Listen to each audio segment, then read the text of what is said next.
right, we're back. Thank you, Bob and Bill. And we're talking about the Obamacare. Yeah. All right, you want to give us an update? The Supreme Court. Yeah. Well, it wasn't a couple of days ago. It was last Thursday.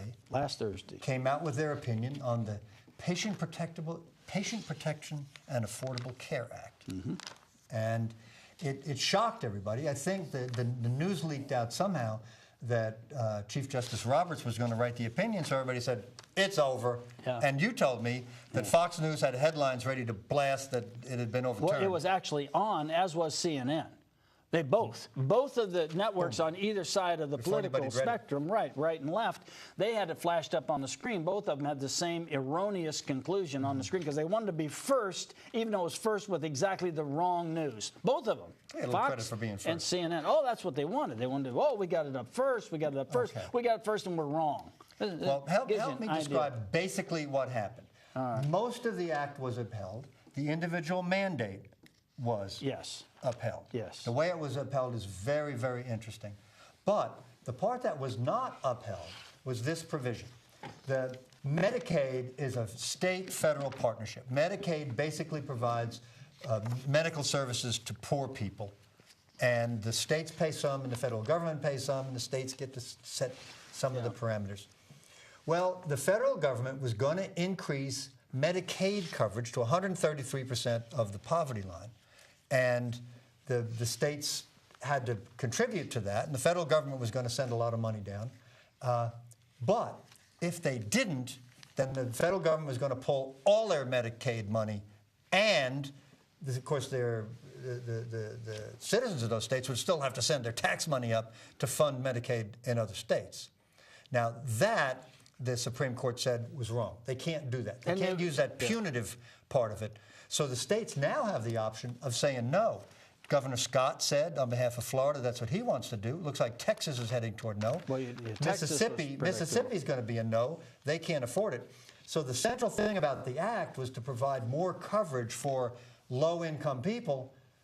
That's not going to work in a lot of low-income states. It's just... You want to know why it's wrong? You want to know why the opinion's wrong? Why the opinion's wrong? Right. Yeah. I'm going to Justice Ginsburg. Dissent, which I think is really the scholarly part of the opinion, for whatever that's worth. I think you have other smart people that were up there writing, but she really is a scholar. And she said that's just an absurd argument, and here's why. That they could have just said, Medicaid is repealed, and this is Medicaid too. Obligatory, okay? There's no way around that. No, there's got to be a limit.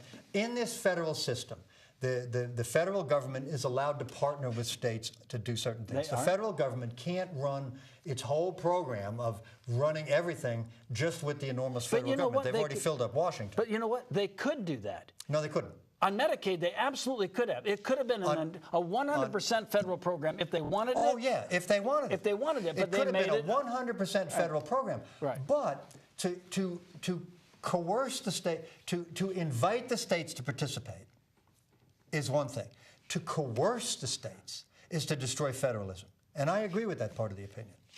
Well, but you see, they didn't declare Medicaid unconstitutional. That analysis should say it's unconstitutional across the board. What they declared unconstitutional was the part of the Affordable Care Act that said if states do not sign on to this expansion of Medicaid, we're pulling all the Medicaid money. But they could have said we're repealing Medicaid and we're adopting Medicaid 2, which is the new provisions. And the states would have been obligatory. The states would have to have done it if they wanted the federal match money. The point of the majority is I know what the point is, right. States they made it obligatory.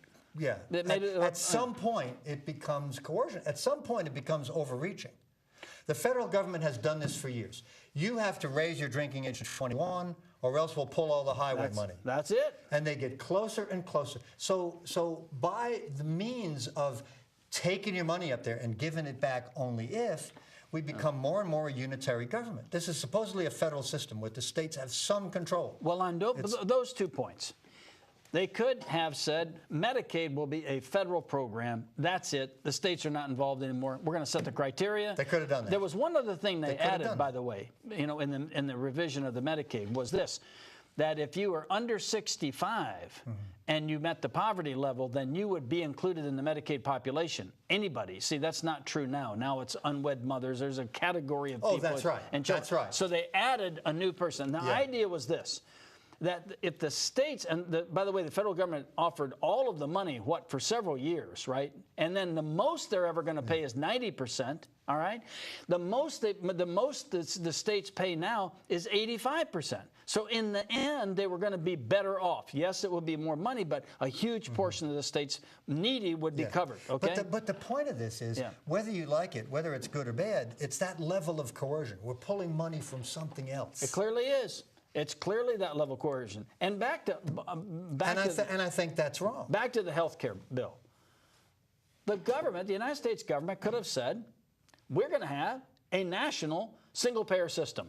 Yeah. Done. But there's no question. Done and over. No question the United States can do that. That'd be far better than what we've got now, which is this ridiculous mismatch of hidden taxes and pork and bread. To get it done, everybody got their needs met. The insurance companies, which are not acting like insurance companies anymore, if you can't underwrite, if you can't decide, well, I'm going to charge you more and you less, then really you're just clerks and administrators. They are clerks and administrators, and the states are going to have these exchanges, right, set up where anybody can go and get coverage. And I think what is addressed in these opinions is the number of people. The number of people involved, and this did come from the dissent, but I don't think there's any dispute about the number of people actually involved. And I really was surprised, Bill, in terms of the staggering number. Let me just go to the beginning of this opinion and tell you. In 2009, approximately 50 million people were uninsured, either by choice or more likely because they could not afford private insurance and did not qualify for government aid. As a group, uninsured individuals annually consume more than $100 billion in health care services, nearly 5% of the nation's total. It's a problem that needs to be addressed. We have no dispute about that. Well, maybe they can adjust it and fix it, because you and I have been in agreement. These exemptions that Nancy Pelosi pulled off are a travesty to us. It's insulting to all of us. Well, this is a law that we're going to pass, but my friends are not going to be bound by it. That's it. You apply to the government for exemptions. That was unconscionable. Which are given on political grounds. They ought to run her out of office for it. It was awful. Let me read you another interesting thing. She comes from that loony bin in San Francisco where everything they do just makes you scratch your head. Are they all smoking that stuff? I thought it was just a few of them. Not everybody in San Francisco is nutty. There's just more nuts out there. Yeah. Enough to hold the majority. The best thing we could do for the Democratic Party would be to tell her, you need to go, you've done about everything you can do to cause disgrace to the Democratic Party. You've overreached. You've profited off of stocks. You've used the Air Force for your own private family get-togethers. I mean, her stuff is awful. Just awful. And then she's granted all these exemptions to her friends. But here's another point.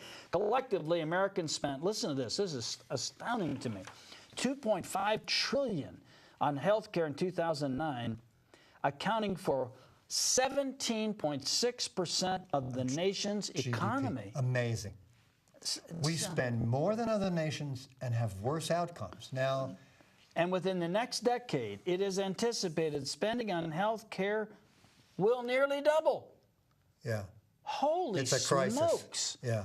What are you going to do? So, and they say, well, you can't ration. The Republicans don't have an answer. I mean, they're nibbling around. Well, you can buy it across state lines and a lot of tort reform. That is not going to do anything. It's simplistic. Those are simplistic answers from both parties. They don't have an answer. From both parties. Well, and this was interesting to me, that in the 7 states that tried this compulsory coverage for people with pre-existing conditions, all those systems failed because either the insurers went out of business or they jacked the rates up to the point where they couldn't pay. You go get insurance the minute you get sick. And that was one of the big knocks on it. And then they tried Massachusetts, and Massachusetts was successful because of the mandatory coverage. Yeah. And so they looked at these different state plans and they said, this is such a national phenomena that you can't have all the states have different plans. Everybody said, well, all the states can have different plans. And at first, when I first heard that, I thought, well, that's possible. But there's no way to do it, because the only way it works for people with pre-existing conditions and to cover everybody is you got to force everybody to buy insurance or have some kind of a penalty. Is it a good plan? No, that's not the only way it works. Well, another way it works is just to have nationwide single-payer coverage. Well, I agree with that. But we can't do that. There's not enough There's willpower. not the political will to do it. Do you want to talk about the broccoli example? Oh, you're dying to talk about I am dying to talk about it. Because the Republicans have saying, well, if you can be forced to buy health insurance, you can be forced to eat broccoli because that'll make you healthy. Yeah. Now, Bob thinks that the Justice Ginsburg has destroyed that. I think she has the answer, all right? She says, this is at page 29, the Chief Justice cites a government mandate to purchase green vegetables. One could call this concern the broccoli horrible. Congress, the Chief Justice posits, might adopt such a mandate, reasoning that an individual's failure to eat a healthy diet, like the failure to purchase health insurance, imposes costs on others. Mm-hmm. Consider, she said, the chain of inferences the court would have to accept to conclude that a vegetable purchase mandate was likely to have a substantial effect on the health care costs borne by Americans. The court would have to believe that individuals forced to buy vegetables would then eat them instead of throwing or giving them away, would prepare the vegetables in a healthy way, steamed or raw, not deep fried, would cut back on unhealthy foods, and would not allow other factors such as lack of exercise or little sleep to trump the improved diet. Such piling of inferences upon inferences is just what the court refused to do, and she cites a case, Lopez versus Morrison. Okay, and I think it was an argument that was made that you hear on the radio talk shows, and it's an argument that has a really good ring to it. By God, the government can make you buy broccoli, and they'll make you do this, and they'll make you do that. Not a good argument, really, not a good argument. It's gotten to be a better argument now because of this opinion. Here's why. Justice Roberts said it's beyond the power of the Commerce Clause. I mean, as far as the Commerce Clause has gone, the national government can do everything, can regulate commerce, and they talk about what the word regulate means. Regulate to make regular, to make it according to rules, commerce between the states and Indian tribes. And the Commerce Clause, which used to mean just transmission of goods, and then it meant manufacturing, and then it eventually meant everything, water in your toilet and everything else. But they restricted it. They restricted it. They said. They said. Not in this case, though. In the gun case at schools, right? That's right. That's Lopez. Yeah. And they said, if we have never gone so far as to make something commerce by forcing you to do it and then regulating it after we've forced you to do it.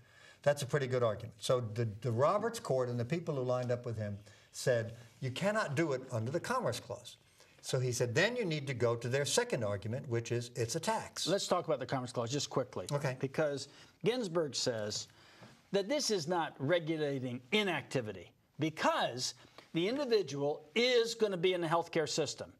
You could say that an individual that is required to buy an electric car, okay, but they're not required to buy it because they might not decide to drive a car. In other words, they're not guaranteed to be in that system at some point. She says at some point in time, you're going to be in the healthcare system. So if you elect to be self-insured, that is an act that directly affects the healthcare delivery. Your election to be self-insured and not pay into a system at any time until you're sick or until you need the coverage. So it's a decent... You're still working around the idea that you're regulating inactivity. Well, her comment is it's not inactivity because they make an election to become self-insured, and that is activity, sufficient activity. The dissent addresses that, and maybe we're getting too far into the... No, but you were finished. I interrupted you. You went on with Roberts going to the taxing situation. Now we go to the tax situation. Yeah. But what an odd tax.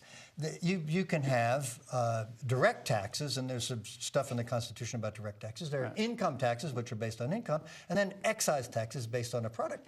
And they don't give much attention to, well, what kind of a tax is it? Yeah. Well, it is a tax on not doing something. It's an odd kind of tax. So if the government has the power to impose a tax on not doing something, why wouldn't it have the power to impose a tax on not eating broccoli, or not having the appropriate body mass index, or not buying an electric car. Why would you, what cuts off that reasoning at the Affordable Care Act? Do you think that Roberts, and he is obviously very smart, do you think he wrote this in a way to point out the absurdity of the only possible argument, kind of a very clever... Yeah, but he bought it. But a very clever way of saying it. That is, he knocked out the Commerce Clause argument, which I think almost everybody thinks on the majority that weren't with him on the Commerce Clause, is that the Commerce Clause argument, his position on it's wrong. One of the things Justice Ginsburg says is, why did we spend all these pages talking about the Commerce Clause that was not applicable? I mean, it's like, whoop, we blew away the Commerce Clause. Yeah. Why do we go to this extreme? But the point, but your point that it's a tax, I think, is a really good point. Why couldn't you tax any kind of inactivity? I mean, I do think it's an excellent point where I don't think the Commerce Clause That's now the law of the land. Good. Yeah, it is. That the national government now has the power to tax inactivity. Do you think it's enough on the political issue? Do you think it's enough to mobilize the populace to rise up against Obama because of the health care? Do you think it's going to do that or not? No, I don't think so. I think people are short-sighted, and they're looking out for, number one, the reptile theory. Right. And what the Democrats are doing now, see, isn't it wonderful to have your children up to 26 on your health plan? Well, that's nice. I kind of like that. Isn't it wonderful that you don't have to worry about pre-existing conditions? That you have a kid with asthma, they can't charge that kid anymore just because he has asthma, which stands the whole idea of insurance on its head. But it does. And people say, well, I like that. Yeah. And nobody ever gets around to the point of, well, isn't insuring my kid up to 26 going to cost my employer more? And won't my employer then have less money to give me in wages? Or won't my employer then be inclined to say, well, I'm going to ditch my plan, I'll pay the penalty, and off you go. And not have it, yeah. And certain employers, do you remember the number? Certain employers are small enough where they don't have to provide. Yeah, it's under 50, I think. Something like that. Yeah, under 50. It's under us. Let's ditch our health plan and protest and save the money and spend it on expensive cars. It's a problem. This is a good plan. Yeah, it's a good problem to have. That is that. How are we going to provide for our employees that's not required by the government? I think it's going to be difficult now. You know, it is an odd way to do it, to have it come through employers. It's encouraged by the fact that we're providing something for our employees that isn't a tax to them and is a business expense for us. So we're encouraged to do it. And the bulk buying, in theory anyway, gives you some leverage in the marketplace. And under employer-provided plans, they will cover conditions even if they pre-exist. So we can't ask when we hire somebody, we can't inquire about any pre-existing condition. Well, we can't inquire about that for another reason, but if they show up with a pre-existing condition, our Blue Cross plan can't say, no, we're not paying for that, because it's this group plan, you're in. Oh. They got to pay for it. Interesting. Yeah. Okay, no application, they're just in. They're just in. Mm-hmm. Well, all right, we'll be back in just a minute within Reason, Bob and Bill, so stay with us, and we're back for 20 more minutes when we come back.